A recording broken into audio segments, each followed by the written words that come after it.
Shalom, perkenalkan nama saya Dea Cantika Sinaga, NPM 20160002, Universitas HKBP Nomensen Medan, Prodi Pendidikan Agama Kristen, dosen pembimbing, Pendeta Nurliani Siregar, STH SAG, mata kuliah Micro Teaching. Jadi, yang menjadi tugas saya di sini adalah memaparkan tentang silabus dan RPP untuk siswa kelas 2 SMA mata pelajaran pendidikan agama Kristen. Nah, jadi RPP ini alokasi waktunya 10 kali pertemuan. Yang pertama yang akan saya jelaskan adalah standar kompetensi. Yang menjadi standar kompetensi dari RPP dan silabus ini adalah hidup bersyukur dalam segala situasi, serta mewujudkan hidup beriman dan berpengharapan kepada Tuhan. Yang menjadi kompetensi dasarnya, mewujudkan imannya walaupun hidup menderita. Nah, ada juga indikator. Yang pertama, menjelaskan makna beriman walaupun menderita. Yang kedua, menunjukkan contoh-contoh penerapan perwujudan iman walaupun menderita. Kemudian yang ketiga, ada mempertanyakan dampak-dampak perwujudan iman walaupun menderita. Yang menjadi tujuan pembelajaran, yang pertama, menyebutkan makna orang percaya, lalu menjelaskan makna via dolorosa, kemudian menjelaskan makna penderitaan Kristus bagi orang percaya, lalu menunjukkan contoh-contoh penerapan sikap berwujudan iman walaupun menderita dengan menghayati penderitaan Kristus. Nah, kita harus mampu menghayati bagaimana penderitaan Kristus untuk menebus kita manusia yang berdosa. Lalu ada menunjukkan contoh-contoh penerapan sikap perwujudan iman walaupun menderita dengan solidar terhadap sesama. Yang terakhir, menunjukkan contoh-contoh penerapan perwujudan iman walaupun menderita dengan menjaga keharmonisan dengan sesama atau segala pihak.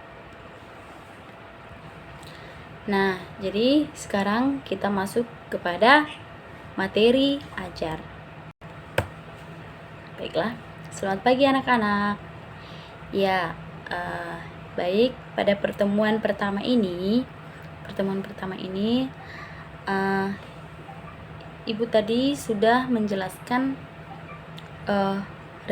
rancangan rencana pembelajaran yang akan kita lakukan selama 1 semester ke depan. Tadi Ibu sudah menyebutkan apa tujuan pembelajaran ini, apa yang menjadi indikatornya, apa yang menjadi kompetensi dasarnya.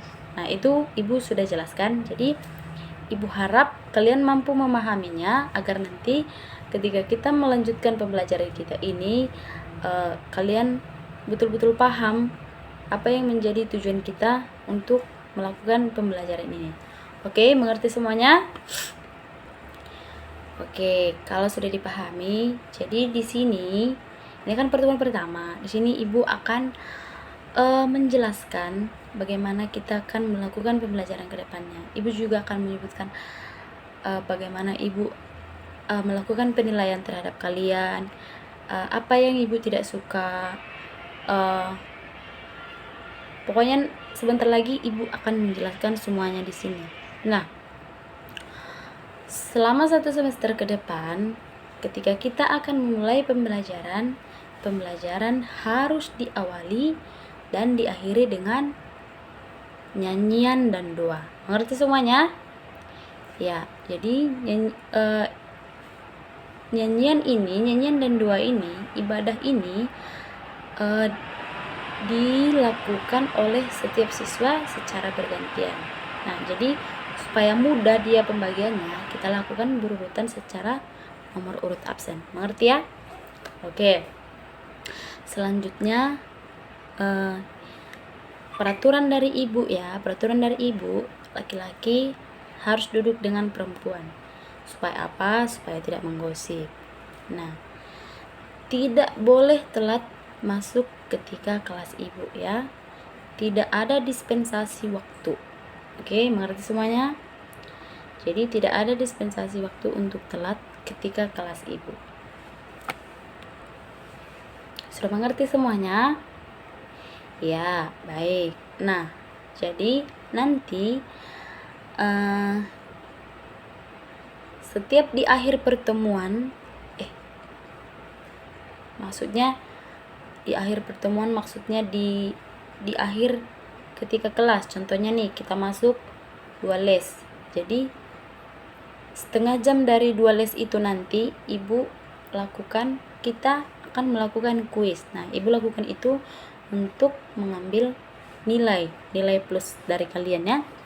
Jadi ibu juga akan menilai kalian dari cara kalian berbicara, dari cara berpakaian kalian, kerapian kalian. Ibu nilai kalian dari situ. Jadi kalian harus tetap menjaga cara berbicara kalian sama sesama teman, atau sama adik-adik kalian, atau sama guru. Nah, jadi ibu juga menilai cara berpakaian kalian. Harus rapi, harus pakai tali pinggang, dasi, harus pakai topi kalau hari Senin. Itu, ngerti ya? Oke, jadi nanti setelah melakukan 5 kali pertemuan, ibu juga akan melakukan setelah 5 kali pertemuan nanti kita akan mengadakan ibadah ya. Setelah 5 kali pertemuan nanti, di hari Minggunya kita akan melakukan ibadah atau pelayanan ke gereja yang terdekat dari sekolah saja. Nah, di sana kita melakukan pelayanan seperti kita yang mengajar sekolah minggu di sana, kita memberikan persembahan, atau nanti juga ibu yang akan berkhotbah di sana. Nanti ibu konfirmasi ke pihak gereja. Bisa ya, dipahami ya? Oke anak-anak ibu, jadi itu mungkin peraturan-peraturan atau konsep belajar kita selama 1 semester ke depan. Dan kita akan membahas pertemuan selanjutnya. Apa yang menjadi materi kita untuk selanjutnya, oke? Nah, jadi pada pertemuan kedua dan ketiga nanti, sesuai dengan indikator yang tadi sudah ibu sampaikan. Nah, jadi pada pertemuan kedua dan ketiga nanti kita akan membahas tentang makna beriman walaupun menderita. Ya, berat pasti ya, beriman walaupun menderita. Nah, orang percaya adalah orang yang telah menerima Yesus sebagai Tuhan dan Juru Selamatnya di dalam dirinya, di dalam kehidupannya. Apakah kalian orang percaya? Apakah kalian menerima Yesus, menerima Tuhan sebagai Juru Selamat di dalam kehidupan kalian? Ya, yaitu antara mereka yang telah bertobat. Nah, jadi dikatakan di sana orang yang telah menerima Yesus sebagai Tuhan dan Juru Selamatnya, yaitu adalah mereka yang telah bertobat, mereka yang dibenarkan oleh Allah dan disatukan di dalam Kristus. Bisa dipahami? Iya. Kemudian yang kedua, kita akan membahas tentang makna Via Dolorosa, ya. Nah, makna Via Dolorosa itu Kristus sebagai pengganti, lalu salib sebagai kemuliaan. Bisa dipahami? Lalu yang ketiga yang akan kita bahas pada pertemuan kedua dan ketiga, yang ketiga itu makna penderitaan Kristus bagi orang percaya. Ya, kita akan membahas tentang makna penderitaan Kristus bagi orang percaya. Kematian Yesus di kayu salib telah menyelamatkan umat manusia dari ambang pintu ke gerbang maut. Itu secara rohani. Ya, itu pengertian secara rohani, dan akan menghantar orang percaya masuk ke dalam hidup kekal di balik kematian. Bisa dipahami ya? Ini kita sekilas membahas, karena ini akan kita dalami pada pertemuan kedua dan ketiga. Peristiwa kematian dan kebangkitan Yesus ibarat sengsara membawa nikmat. Kalian sering mendengar itu kan? Sengsara membawa nikmat kan? Katanya di sini peristiwa kematian dan kebangkitan Yesus Kristus ibarat sengsara membawa nikmat bagi orang percaya, karena kesengsaraan ataupun penderitaan telah ditanggung oleh Yesus Kristus sendiri. Jadi kita yang berdosa, tapi Tuhan yang menanggung sengsaranya. Tuhan yang menanggung penderitaannya. Ya. Sedangkan keselamatan dianugerahkannya kepada setiap orang percaya kepadanya. Karena Dia tahu kita percaya kepadanya, maka Dia telah memberikan kita keselamatan dengan mengorbankan dirinya sendiri. Ya. Kesengsaraan Yesus ternyata telah membuahkan kebahagiaan. Dan kebahagiaan itu semakin bertambah lengkap setelah naiknya Yesus ke sorga, karena Dia pergi ke rumah Bapanya di sorga untuk menyediakan tempat bagi orang-orang percaya kepadanya. Nah, jadi itulah yang akan kita bahas pada pertemuan keberapa tadi? Iya, pada pertemuan kedua dan ketiga. Lalu pada pertemuan ke-8 nanti lalu selanjutnya pada pertemuan ke-4, 5, 6, 7 dan 8 nanti kita akan membahas tentang contoh-contoh penerapan sikap perwujudan iman walaupun menderita, ya. Yang pertama di situ ada contoh-contoh penerapan sikap perwujudan iman walaupun menderita dengan menghayati penderitaan Yesus Kristus. Gimana caranya?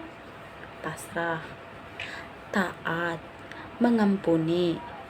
Lalu contoh-contoh penerapan sikap perwujudan iman walaupun menderita dengan rela berkorban. Bagaimana itu menderita dengan rela berkorban? Mengutamakan kepentingan umum, mengalah demi kebaikan, rela dianiaya demi kebenaran. Ada di antara kalian yang mampu melakukan ketiga hal itu? Adakah kalian di sini yang mengutamakan kepentingan umum? Ada kalian yang mengalah demi kebaikan? Ada kalian yang rela dianiaya demi kebenaran? Pasti tidak ada.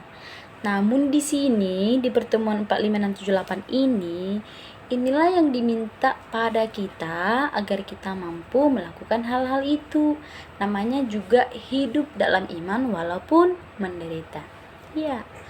Lalu yang ketiga, contoh-contoh penerapan sikap perwujudan iman walaupun menderita dengan solidar terhadap sesama, solidaritas. Nah, ini gimana caranya? Yang pertama, membantu yang lemah. Yang kedua, menolong yang susah. Yang ketiga, bersahabat dengan orang lain. Jadi, kita diminta harus mampu melakukan hal-hal ini. Oke. Kemudian, ada contoh-contoh penerapan sikap perwujudan iman walaupun menderita dengan menjaga keharmonisan dengan segala pihak. Nah, ini gimana caranya? Yang pertama, menjaga kerukunan beragama. Yang kedua, menghargai perbedaan. Kemudian yang ketiga, tunduk kepada pemerintah.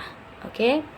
Kemudian kita harus mampu menjalankan contoh-contoh penerapan sikap perwujudan iman walaupun menderita dengan tahan uji. Bagaimana caranya? Yang pertama, berani membela kebenaran. Yang kedua, tidak tergoda hal-hal yang berbau negatif. Yang ketiga, teguh dalam iman.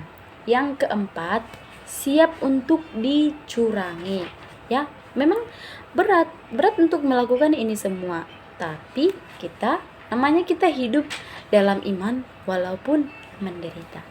Ya, mengerti anak-anak ibu? Ya, bisa dipahami ya. Itu tadi pertemuan keberapa ibu bilang? Ya, pertemuan 4, 5, 6, 7, 8. Ya, jadi pada pertemuan ke-9 dan ke-10 di sini kita akan membahas dampak-dampak perwujudan iman walaupun menderita. Yang pertama, dampak positif perwujudan iman walaupun menderita. Di sini ada dampak positifnya. Apa itu? Yang pertama, memiliki kerajaan sorga. Itu seperti yang tertulis pada Matius 5 ayat 10. Di sini ibu akan membacakan ya, biar kalian paham, oke? Nah, Matius 5 ayat 10. Apa dikatakan di sana? Berbahagialah orang yang dianiaya oleh sebab kebenaran, karena merekalah yang empunya kerajaan sorga. Ya. Jadi yang kedua, mendapatkan berkat dari Allah. Ini dampak positif. Dampak positif perwujudan iman walaupun menderita. Yang kedua tadi mendapatkan berkat dari Allah. Yang ketiga, mendapatkan tempat di sebelah kanan Allah Bapa. Dan yang keempat, memberikan kepuasan yang kekal. Kalau dia kepuasan yang berasal dari Tuhan, pasti itu adalah kepuasan yang kekal. Mengerti anak-anak ibu? Mengerti semuanya? Bisa dipahami? Oke, kita lanjut ya. Nah, ada juga dampak negatifnya. Dampak negatif, tapi ini dampak negatif jika tidak mewujudkan iman. Dampak negatif jika tidak mewujudkan iman walaupun menderita. Yang pertama, hidup dalam kegelisahan. Yang kedua, hidup dalam kecemasan. Yang ketiga, hidup dalam kekhawatiran. Yang keempat, hidup dalam ketakutan. Ya, namanya tidak hidup di dalam iman sudah pasti jelas gelisah anak-anak ibu. Sudah pasti kita takut anak-anak ibu. Sudah pasti kita cemas kalau kita tidak hidup di dalam iman. Ya, bisa dipahami sebuah sayang-sayang ibu? Mengerti kan? Ya, jadi dari itulah yang menjadi pembelajaran kita selama 1 semester ke depan. Ya. Jadi karena ibu telah menjelaskan RPP-nya, ibu harap mulai dari sekarang, ini pertemuan pertama kan, mulai dari sekarang ibu harap kalian bisa untuk menerapkan itu dalam hidup dan pikiran kalian. Supaya apa? Supaya mendapatkan dampak positif ini, memiliki kerajaan sorga, mendapatkan berkat dari Allah, mendapatkan tempat di sebelah kanan Allah, dan mendapatkan kepuasan yang kekal. Mengerti semuanya?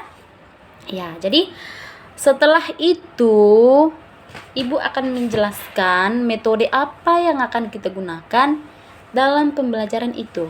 Nah, yang pertama itu ada metode ceramah, yang kedua metode tanya jawab, yang ketiga diskusi, dan metode penugasan. Jadi ini metode yang akan kita lakukan ya. Ini kita nanti belajar melalui ceramah, melalui tanya jawab. Kita juga akan melakukan diskusi, dan ibu akan memberikan tugas-tugas kepada kalian. Oke? Nah, lalu kegiatan pembelajarannya kegiatan pembelajaran pertemuan pertama, yang pertama itu pendahuluan.